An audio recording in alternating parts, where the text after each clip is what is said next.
Hello everyone, my name is Carrie Johnson and welcome to my channel. Let me bring down my volume just a little bit. Today I want to just do a quick video on my drive time phone call on the 27th, reflecting back to my juvenile dependency court case that took place in March of 2014. I've just been gathering some information, financial data about myself that I could remember for sure, as well as any documentation to prove that basically I'm not a deadbeat black mom, um, and that I've had a total of 6 cars, all of which I've purchased on my own. I've never had a cosigner before in my entire life. So I'm not a deadbeat black mom. And the way in which I purchased the vehicles have always been for the 2 car loans that I took out for DriveTime and AmeriCredit. I both was working. Okay, so I have never taken out a car loan before on unemployment. I've never taken out a car loan on welfare. So there's a few things that I'm going to kind of go through um, to make some corrections that are misrepresented in DriveTime's internal system. So the vehicle that I purchased back on July 5th, 2007, it was a 2004 mint green Ford Focus. It was from Riverside DriveTime in Riverside, California. Basically, I was working for Lamps Plus, which is being reported as employer data on my TransUnion Credit report. I worked for Lamps Plus on June 27th, 2007. I do have to do an employment verification with them to know the frequency of my pay periods. I don't think it was a weekly paycheck. I do believe it was bi-weekly pay. Um, but on this recorded line, I spoke with Katie in the customer relations department, and the details that she was able to provide for me, since this is an aged account that goes back 15 years ago, they have very little paper trail left. So she's only able to view so much in uh, her system on her end. So the details provided on this phone call was the vehicle type, as I mentioned, 2004 Ford Focus. Um, the payment amount on a monthly basis was $421.79 per month, slightly higher than an average car note due to a previous car repossession back in Missouri. I took out my very first car loan with AmeriCredit in Missouri back in 2004. Yeah, it was 2004. So, and then eventually that car got repossessed. And the date in which I purchased the vehicle was drive time was July 5th, 2007. I sold my signed on the dotted line. I do remember my mother taking me up to drive time to purchase this vehicle. I think Skylar was over at the home daycare at Betsy and Richie's home daycare in Redlands, California, and I think my mother was off that day or something. And I had her take me up there to purchase this vehicle. Uh, and I did it without a cosigner because that question was asked, do you have a cosigner? Because then your down payment will be less. And I said no, because my mother, I come from a black single parent household, so no silver spoon at all, no silver spoon coming out of my mouth. Um, so she could not afford to take on that second responsibility if I am unfortunately no longer able to make the payments, she was not going to be responsible for that debt. So uh, I did not have a cosigner.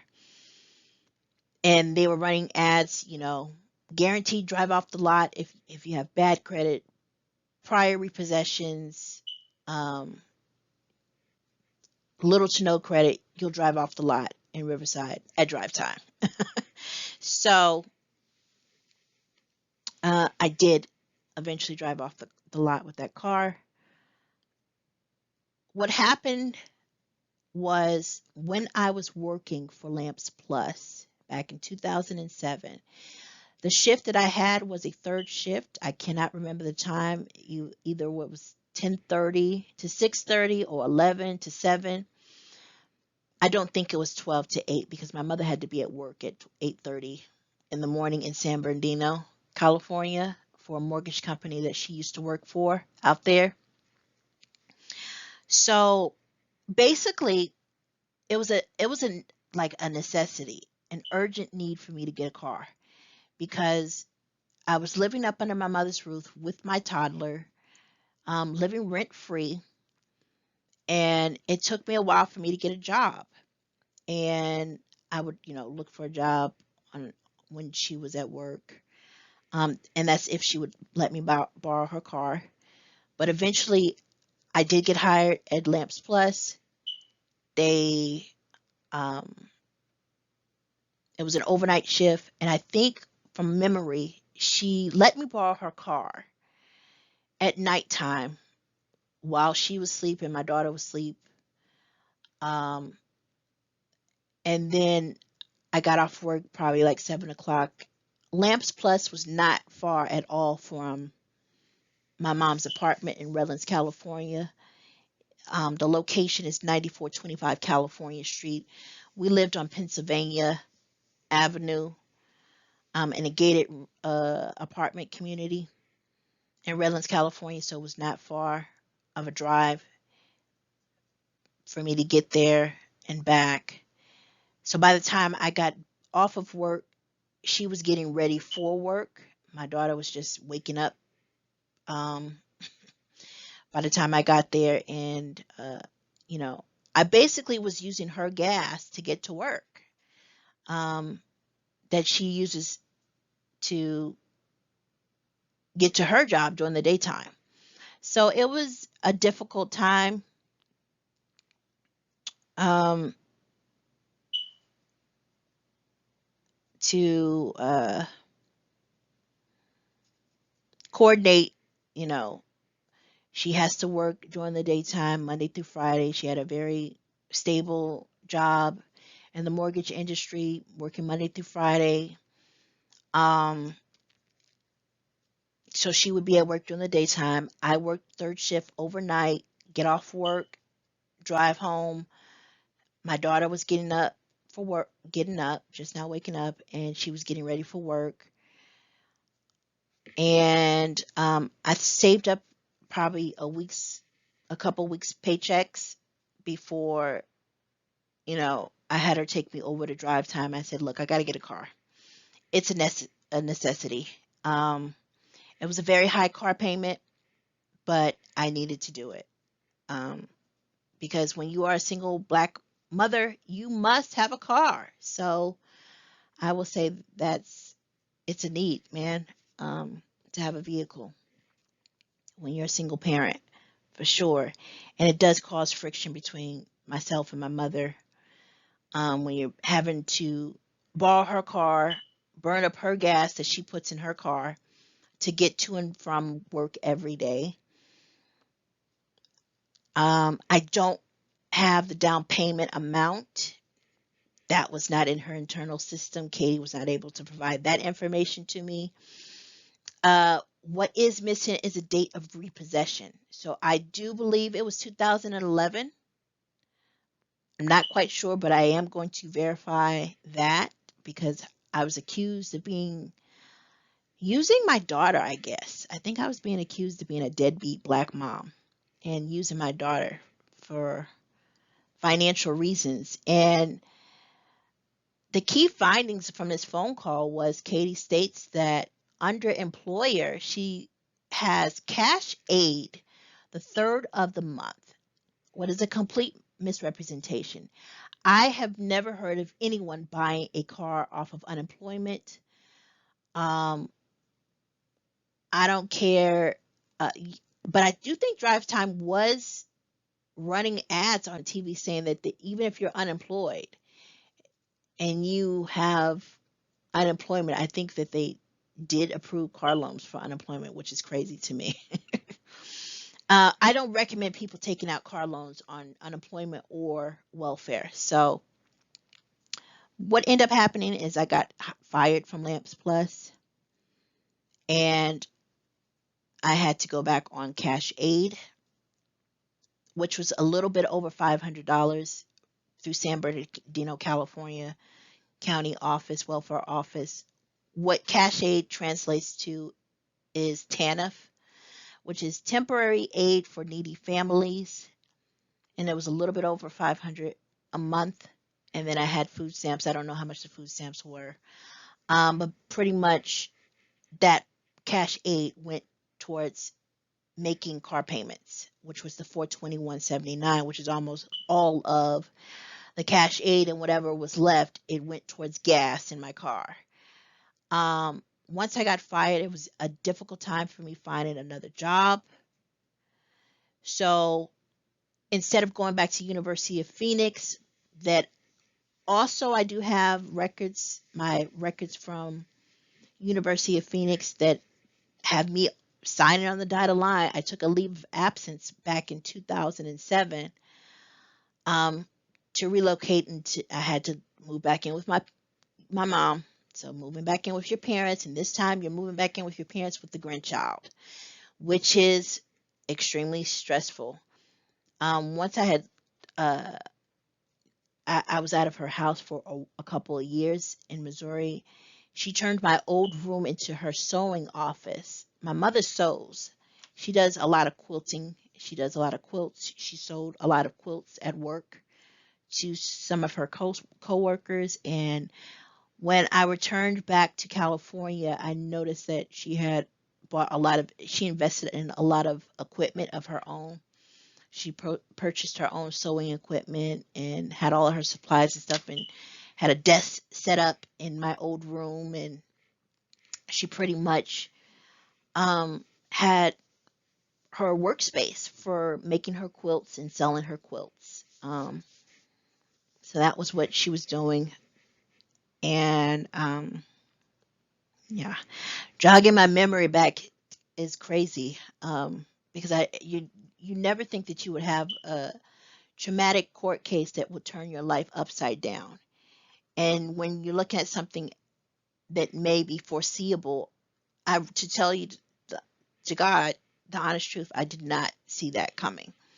That my daughter was going to be illegally taken from me in Orange County courthouse, and that white lawyers and white people were portraying me as this black deadbeat mom. I could just tell that they don't even really know black people out there outside of what they get from reality TV. Um, like I said, I was a Coastline Community College paralegal student in Newport Beach, California. I don't think I ever really saw any black females out there that much. It was a predominantly white school. The college campus was very nice in Newport Beach, but I saw maybe one or two black men that were actually studying to be a male paralegal. It was only two of them, and I took a class, conflict resolution class, and there was probably one black guy in that class. But again, it was nothing but all working adults. Most of them were already working in the legal profession, and yeah, I didn't see too many black people in Orange County, especially where I was. So, what am I gonna say? So yeah, so I'm going back and reflecting and jogging my memory of a lot of stuff and verifying dates and times of my whereabouts, where I was at that particular time. because I've been under scrutiny from Black people, I guess, that I listed as references from other states that would never know who I am as a mother. I don't care if I talk to you on the phone and I once considered you to be a friend, that you turn out to be um, defaming my character in a completely different state in which I've only visited once in my life and never returned to, which would be the state of Florida. Um, but that was one Black female that I listed on job applications. I think I listed her on um, car loans. I think I listed her as a reference. When you fill out a car loan or apartment rental application, they'll ask for your work history, they'll ask for an emergency contact, and they'll also ask for additional references if you need another reference. However, I'm just going to tell you, for anyone who is in the lending business, not even my own mother knows how I pay my bills, okay? She doesn't know if I pay them on time. Um, she doesn't know that stuff. Um, she wouldn't know how I paid my car note or anything like that, even though I lived with her. Um, I think when I was living with her, the only two bills that I had was a car note and a cell phone bill. And I think I did have some credit cards, some secured credit cards, First Premier Bank credit card in Sioux Falls, South Dakota.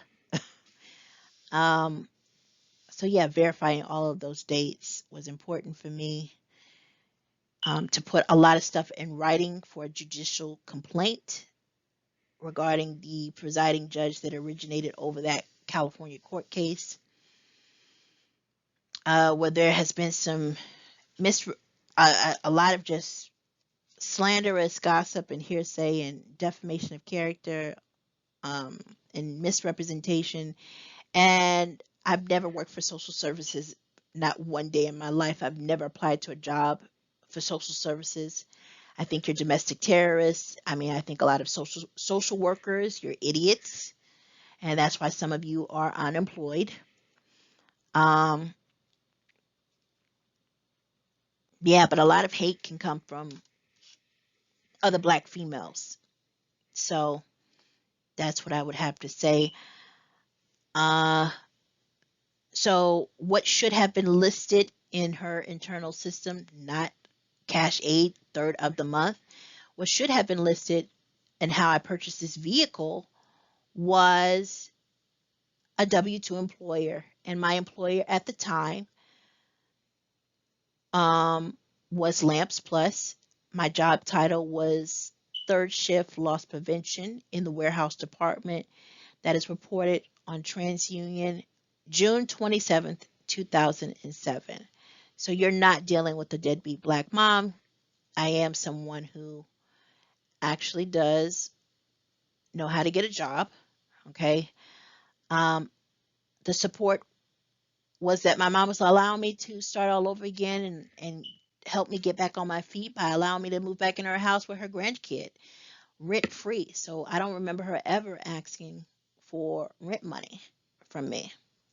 Um, so that also is something that should be noted, as well. So I just want to put that out there. And it aligns with the time frame in which I purchased the vehicle, the 5th of July 2007, and the date reported on my credit report for TransUnion, June 27th, 2007. So I think I saved up uh, one paycheck, and I think I was short. I think they requested a little bit more money from me since I didn't have a cosigner, and I think my mother, helped out with part of the down payment. I can't really remember. But it was an urgent need for me to get it because, again, as I mentioned before, I was burning up her gas, working night shifts and then getting off work, and then she has to go and put more gas in her car to get to work herself. So it's a need for Black single mothers to have a vehicle of their own. It can be difficult for sure. So what I need to do now is to verify um, the date of repossession, to make a note of that as well when I am writing up a judicial complaint against the presiding Orange County judge that was overseeing that court case. So I am going to be back with some more videos, but I just wanted to mention this. And hopefully you guys see this and you take a look at this video. And more videos are coming. All right. Thank you and take care.